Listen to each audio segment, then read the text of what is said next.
যে রাজনৈতিক দলের সদস্য হন না কেন, আমাদের অবশ্যই মনে রাখা দরকার, ফ্যাসিবাদ শাসন আমলে আমরা কেউ নিরাপদ ছিলাম না, আমাদের সন্তানেরা নিরাপদ থাকতে পারে।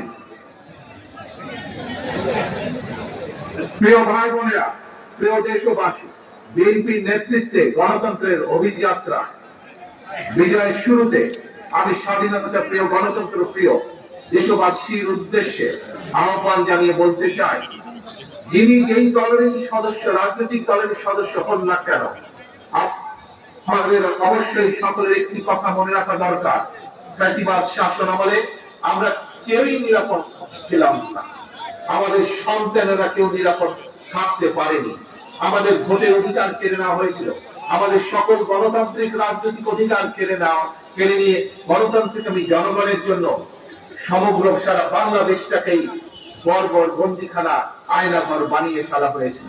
সুতরাং দেশে যদি গণতন্ত্র এবং আইনের শাসন না থাকে, তাহলে নারী কিংবা পুরুষ, সংখ্যালঘু কিংবা সংখ্যাগুরু, আমরা কেউই নিরাপদ নই।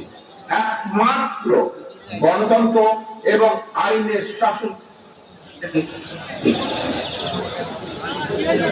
সেজন্যই দেশে গণতন্ত্র এবং আইনের শাসন নিশ্চিত করার জন্য রাষ্ট্র এবং সরকারে জনগণের কর্তৃত্ব প্রতিষ্ঠা করার জন্য হাজারো শহীদের রক্তের বিনিময়ে অর্জিত আমাদের গণতান্ত্রিক রাজনৈতিক অধিকারগুলোর সুষ্ঠু প্রয়োগ এবং চর্চা করি।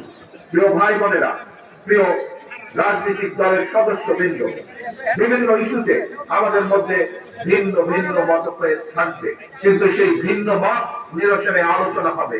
তবে জাতীয় ইস্যুতে গণতন্ত্রের পক্ষে রাজনৈতিক দলগুলোর মধ্যে যাতে মুখ দেখাদেখি বন্ধ না হয়, সেই লক্ষ্যে জাতীয় স্বার্থে আমাদের সকলকে ঐক্যবদ্ধ থাকা প্রয়োজন।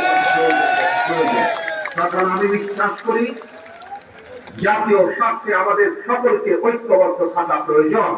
কারণ আমি বিশ্বাস করি, ধর্ম, দর্শন, মত যার যার, রাষ্ট্র আমাদের সবার।